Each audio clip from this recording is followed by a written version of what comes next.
আসসালামু আলাইকুম সবাইকে স্বাগতম জানাচ্ছি আমি শিব্বির আহমেদ আশা করি আপনারা সবাই ভালো আছেন তো ইলাস্ট্রেটরে আজকে হচ্ছে দ্বিতীয় ক্লাস আমরা করব আজকের ক্লাসে আমরা তিনটা বিষয় শিখব একটা হচ্ছে যে কিভাবে আমরা একটা ছবি ইলাস্ট্রেটরে ওপেন করতে পারবো এবং আমরা জুম ইন কিভাবে করতে পারবো জুম আউট কিভাবে করতে পারবো আর তিন নাম্বারটা হচ্ছে যে আমরা একটা ডকুমেন্টকে মুভ করতে পারবো কিভাবে তো যারা হচ্ছে ফটোশপ শিখে এসেছেন বা যারা ফটোশপ জানেন তাদের জন্য আজকের টিউটোরিয়ালটি একেবারেই সোজা কারণ এই জিনিসগুলো ফটোশপেও সেম তো ফটোশপ যদি আপনার জানা থাকে তাহলে আজকের ভিডিওটি আপনি একবার দেখলেই বুঝতে পারবেন আর যারা হচ্ছে একেবারে নতুন যারা হচ্ছে ইলাস্ট্রেটর একবারে নতুন থেকে শুরু করেছেন শেখাটা তো তাদের জন্য আজকের ভিডিওটা অনেক গুরুত্বপূর্ণ আশা করি আপনি পুরো ভিডিওটি মনোযোগ সহকারে দেখবেন তো তাহলে চলুন আমরা স্ক্রিনে চলে যাই তো প্রথমে আমরা দেখব যে একটা ছবি আমরা ইলাস্ট্রেটরে কিভাবে ওপেন করতে পারি একটা ওয়ে হচ্ছে যে আমরা এখানে ফার্স্টে একটা ডকুমেন্ট নিয়ে নিব যেমন আমি একটা ক্রিয়েট নিউ থেকে ক্লিক করে জাস্ট ক্রিয়েটে ক্লিক করলাম একটা পেজ চলে আসছে তো এই পেজের ভিতরে আমি যদি এই ছবিটাকে আনতে চাই সেই ক্ষেত্রে আমরা ফাইল থেকে যাব হচ্ছে প্লেস হ্যাঁ ফাইল থেকে প্লেস এইখান থেকে হচ্ছে আমি ওই ছবিটাকে দেখাই দিতে পারি আর একটা ওয়ে হচ্ছে যেমন এখানে আমি জাস্ট এখানে ক্লিক করলাম দেখেন ছবিটা চলে আসছে তো এটা একটা ওয়ে তো এখানে একটা বিষয় একটু লক্ষ্য করেন যে একটা ক্রস সাইন দেখা যাচ্ছে এই ক্রস সাইনটা ফটোশপে যদি আপনি এভাবে ফাইল থেকে কোনো একটা ছবি প্লেস করতেন তাহলে এই জিনিসটা কিন্তু আসতো না বাট ইলাস্ট্রেটরে এটা আসে এটাকে বলা হয় লিঙ্ক করা আছে এই ছবিটা এখন লিঙ্ক করা আছে মানে এইটা থাকার মানে হচ্ছে এই ছবিটা লিঙ্ক করা আচ্ছা এখন লিঙ্ক করা জিনিসটা কি এটা একটু বলে দেই লিঙ্ক করার মানেটা হচ্ছে যে আমি যখন এই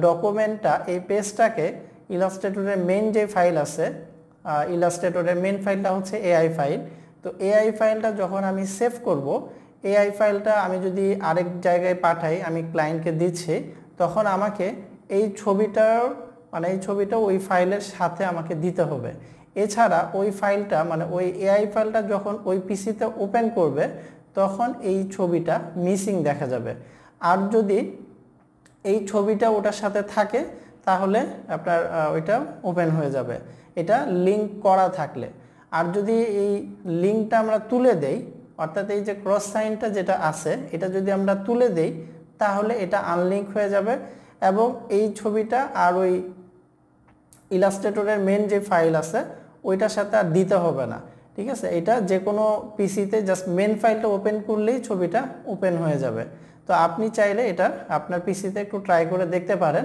যে লিঙ্ক ছাড়া এবং লিঙ্ক সহ আপনি দুইটা ইলাস্ট্রেটরের ফাইল তৈরি করবেন এবং ছবি সহ নিয়ে যাবেন এবং ছবি ছাড়া নিয়ে যাবেন আমি যেটা বললাম এই জিনিসটা আপনি একবার ট্রাই করে দেখবেন যে আপনার জন্য এটা কাজ করছে কিনা ঠিকমতো আচ্ছা তো এখন এই লিঙ্কটা আমরা কিভাবে তুলে দিতে পারি প্রপার্টিজ থেকে এমবেড লেখা পাবেন এমবেড হ্যাঁ এখানে ক্লিক করলে ছবিটার এই যে লিঙ্কটা চলে যাবে এখন এইটা আমি যদি ইলাস্ট্রেটরের মেন ফাইলে সেভ করি তাহলে অন্য যে কোনো পিসিতে আমি এই এআই ফাইলটা দিলে সেখানে সেটা ওপেন হবে হ্যাঁ ছবিটা আলাদা করে দিয়ে দিতে হবে না ফটোশপে কিন্তু প্রত্যেকটা ইমেজ ওইখানে আনলিঙ্ক করা অবস্থায় থাকতো সেখানে আমাদেরকে ছবিগুলো আলাদা করে দিতে হতো না বাট ইলাস্ট্রেটরের ক্ষেত্রে ছবিটা মানে লিঙ্ক করা থাকলে ছবিটা সহ দিতে হবে লিঙ্ক করা না থাকলে ছবি ছাড়া আপনি এআই ফাইলটা দিতে পারবেন ওকে তো আমরা এতক্ষণ একটা জিনিস দেখলাম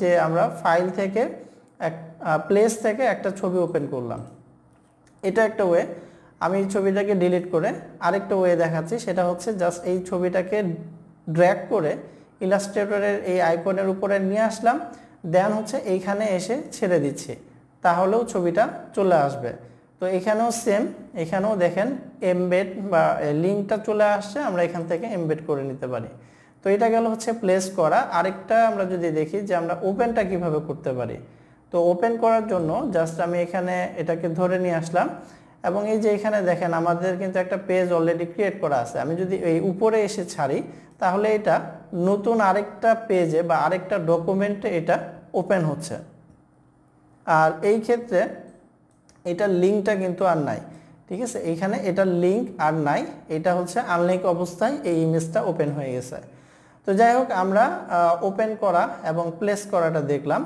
এখন আমরা এই টুলস বারের জুম টুলটার ব্যবহারটা আমরা দেখব। তো জুম টুল এটা আমি সিলেক্ট করলাম, এখানে রাইট মাউস ক্লিক করলে আরও 3টা টুল আমরা দেখতে পাচ্ছি টোটাল, হ্যান্ড টুল আর একটা হচ্ছে রোটেট ভিউ টুল। তো জুম টুলের ব্যবহারটা হচ্ছে 3টা ওয়েতে আমরা এটার ব্যবহারটা করতে পারবো। জুম টুলের ব্যবহার প্রথম ওয়েটা হচ্ছে যে জুম টুলটা সিলেক্ট করার পরে আমরা ডকুমেন্টের ভিতরে কোনো কিছু যদি জুম করতে চাই তো সেই ক্ষেত্রে জাস্ট ক্লিক করব, দেখেন একটা একটা করে ক্লিক করতেছি, এটা বড় হচ্ছে। তো জুম ইন হচ্ছে। তো জুম আউটের জন্য ফটোশপে আপনার কন্ট্রোল বারে একটা অপশন ছিল জুম আউট, বাট এখানে আমরা সেই অপশনটা পাচ্ছি না। আমি যদি একটু এখান থেকে এই যে কন্ট্রোল বার এটা একটু নিয়ে আসি, হ্যাঁ এখানে আমরা দেখি জুম আউটের কোনো অপশন আছে কিনা, নাই। তো এটা কোথায় থেকে নিয়ে আসলাম, আপনাদের পিসিতে যদি ফাইল মেনুর বা এই যে মেনু বারের নিচে যদি এই কন্ট্রোল বারটা না থাকে তাহলে এটা পাবেন হচ্ছে উইন্ডো মেনুর ভিতরে, এই যে এখানে উপরে কন্ট্রোল আর টুলস বার, হ্যাঁ এই যে এটা যদি কখনো চলে যায় তাহলে এখান থেকে এটা নিয়ে আসতে পারবেন। ওকে, তো এখন জুম আউটের অপশনটা এখানে দেওয়া নাই। তো জুম আউটের জন্য অল্টার প্রেস করে ক্লিক করতে হবে। অল্টার প্রেস করে আমি ক্লিক করতেছি, এখন দেখেন এটা জুম আউট হচ্ছে। জুম আউট মানে জিনিসটাকে ছোট করে দেওয়া। আচ্ছা, এখন আরেকটা ওয়ে হচ্ছে, দ্বিতীয় ওয়েটা দেখাচ্ছি, যে আমি যদি উপর থেকে নিচে এভাবে ড্র্যাগ করি অ্যাঙ্গেলে, মানে সোজা না, সোজা করলে হবে না, অ্যাঙ্গেলে আপনার উপর থেকে নিচে ডান দিকে, উপর থেকে নিচে ডান দিকে আপনি যদি এভাবে ক্লিক করে ড্র্যাগ করেন তাহলে এটা জুম ইন হবে, এবং ঠিক এর বিপরীত অর্থাৎ নিচ থেকে উপরে বাম দিকে যদি ক্লিক করেন তাহলে এটা জুম আউট হবে। ঠিক আছে, জুম ইন এবং জুম আউট আমরা এই 2টা ওয়ে দেখলাম। আরেকটা ওয়ে হচ্ছে control plus control minus. Control plus দিলে জুম ইন হবে এবং কন্ট্রোল মাইনাস দিলে জুম আউট হবে। তো এটা হচ্ছে শুধু কিবোর্ডের শর্টকাট কি। আর আরেকটা ওয়ে অর্থাৎ 4টা ওয়ে দেখাচ্ছি। 4 নম্বর ওয়েটা সেটা হচ্ছে কিবোর্ডের অল্টার বাটন প্রেস করে মাউসের যে স্ক্রল করার যে চাকাটা আছে, স্ক্রল বারটা, এইটা আমরা যদি উপরে নিচে করি সেই ক্ষেত্রে জুম ইন এবং জুম আউট হচ্ছে। তো আমার কাছে এইটাই সবচেয়ে ইজি লাগে। আপনি আমাকে মেসেজ দিয়ে বা কমেন্ট করে জানাবেন যে আপনার কাছে কোনটা ইজি মনে হচ্ছে। তো আমার কাছে অল্টার এবং মাউসের স্ক্রল বারটা খুব সহজ লাগে, কারণ সবসময় কিবোর্ডে একটা হাত থাকে এবং মাউসে একটা হাত থাকে। তো 2টা মিলে যখন একটা কাজ করা যায় তখন এটা ইজি হয়। আর এই ক্ষেত্রে আমি যদি টুলটা সিলেক্ট নাও রাখি তাহলেও আমরা কাজটা করতে পারবো। দেখেন আমি কিন্তু এখন জুম টুল সিলেক্ট করে নাই, মানে করা নাই, এখানে অন্য আরেকটা টুল আমি সিলেক্ট করে নিছি, বাট তারপরেও আমি জুম ইন এবং জুম আউটের কাজটা ইজিলি করতে পারছি। তো এটা হচ্ছে সবচেয়ে বড় সুবিধা। আচ্ছা, তো আমরা জুম টুলের ব্যবহারটা মোটামুটি বুঝলাম। দেন হচ্ছে হ্যান্ড টুল। হ্যান্ড টুলের কাজটা হচ্ছে যখন আমাদের পেজটা অনেক জুম করা থাকবে তখন এই পেজটাকে ডানে বামে উপরে নিচে মুভ করা লাগে।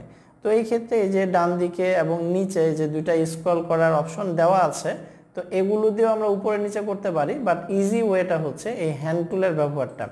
হ্যান্ড টুল দিয়ে আমরা এই যে এইভাবে খুব ইজিলি আমরা এই যে এটাকে এভাবে মুভ করতে পারবো। আমার ধরেন এখন এই অবজেক্টটা জুম করে দেখা দরকার, তো আমি যখন অল্টার প্রেস করে এটাকে জুম করতেছি তখন কিন্তু এই জায়গাটা সামনে চলে আসছে, আরেকটা জায়গা। তো আমি জাস্ট মুভ করে এই যে এখানে কিন্তু এটাকে সামনে নিয়ে আসতে পারছি। ঠিক আছে, তো আপনার যেই জায়গাটা দরকার ঠিক এটা আপনি খুব সুন্দরভাবে মুভ করে নিয়ে আসতে পারবেন। তো এই হ্যান্ড টুলেরও আরেকটা শর্টকাট ওয়ে আছে, সেটা হলো যে কিবোর্ডের স্পেস বার। তো আমি অন্য আরেকটা টুল সিলেক্ট করে নিচ্ছি।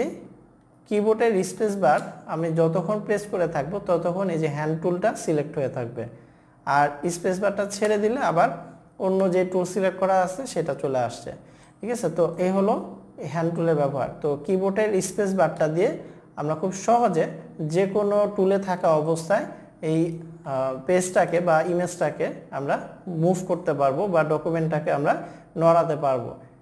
তো এই ছিল হচ্ছে হ্যান্ড টুলের ব্যবহার। এরপরে আরেকটা আছে, সেটা হচ্ছে রোটেট ভিউ টুল। এটাও একবার একটু দেখাই নেই, এটা খুব বেশি একটা আমাদের কাজে না, তারপরেও যেহেতু এখানে আছে একবার একটু দেখাই দিচ্ছি। রোটেট ভিউ টুলের মাধ্যমে মূলত আমরা এই পেজটাকে পুরোটাকে রোটেট করতে পারবো, অর্থাৎ 180 ডিগ্রি, হ্যাঁ, বা এইভাবে মানে 180 ডিগ্রিতে যদি আপনি রোটেট করতে চান তাহলে যে এইভাবে রোটেট করতে পারবেন। হ্যাঁ, আপনার কতটুকু দরকার সেইভাবে আপনি রোটেট করে নিতে পারবেন। তো এই ক্ষেত্রে আমি এখন ক্লিকটা ধরে আছি, এই অবস্থায় যদি আমরা শিফট প্রেস করি, দেখেন এই যে এটা কিন্তু সোজা অবস্থায় ছিল, এখন আমি ক্লিকটা ছেড়ে দেইনি, শিফট প্রেস করলাম, করার পরে যদি আমি এখন রোটেট করি তাহলে 15 ডিগ্রি করে এটা রোটেট হচ্ছে। তাহলে জিনিসটা খুব সহজে মানে এই যে -90 ডিগ্রি এখন আমরা করে ফেলছি। এরপরে যদি আবার আরও ঘুরাই, হ্যাঁ, এই যে এইদিকে যদি আসি তাহলে যেটা -180 ডিগ্রি হলো। তো এইভাবে করলে এটা মানে আপনার 15 ডিগ্রি পর পরে জিনিসটা আপনার বাঁধবে বা আটকে আটকে এটা আপনি 90 বা 45 বা এইভাবে আপনি এই পেজটাকে রোটেট করতে পারবেন। তো যাই হোক, রোটেট করার যদি প্রয়োজন হয় সেক্ষেত্রে আমরা এটা দিয়ে করতে পারবো। আরও মানে এই টুলটা দিয়ে রোটেট করলে পুরো পেজটা রোটেট হচ্ছে। হ্যাঁ, শুধু কিন্তু এই ইমেজটা রোটেট হচ্ছে তা না, পুরো পেজটা মানে আমাদের পিছনে যে পেজটা আছে এই পেজটা সহ রোটেট হচ্ছে। তো আমরা সামনে শিখব যে শুধুমাত্র এই অবজেক্টটা মানে এই ইমেজটা আমরা কিভাবে রোটেট করতে পারি বা যে কোনো একটা অবজেক্টকে আমরা কিভাবে রোটেট করতে পারি, এই জিনিসগুলো আমরা সামনে ইনশাল্লাহ শিখব। তো আজকে এই পর্যন্তই। আশা করি আপনারা এই 3টা টুলের ব্যবহার, পাশাপাশি হচ্ছে একটা ছবি কিভাবে ওপেন করতে হয় সেই বিষয়টা আপনারা বুঝতে পেরেছেন। তারপরে যদি কোনো কিছু জানার থাকে বা কোনো কিছু বুঝতে না পারেন সেই ক্ষেত্রে অবশ্যই কমেন্ট করে জানাবেন, এবং আপনাদের আমার ভিডিওগুলো কেমন লাগে অবশ্যই কমেন্ট করে জানাবেন, তাহলে আসলে কাজ করার জন্য উৎসাহ পাই। তো আপনাদের এই উৎসাহ পেলে নিয়মিত ভিডিও আমি করতে পারবো। এছাড়া দেখা যাবে যে আবার হয়তো বা কিছুদিন পরে বন্ধ হয়ে যেতে পারে। তো এই জন্য আমি আশা করি যে আপনারা অবশ্যই আমাকে আপনাদের কমেন্ট করার মাধ্যমে আমাকে এই সাপোর্টটুকু দিবেন, যেন আপনাদের জন্য আমি ভালো কিছু তৈরি করতে পারি। তো সবাই ভালো থাকবেন, আমার জন্য দোয়া করবেন। আসসালামু আলাইকুম।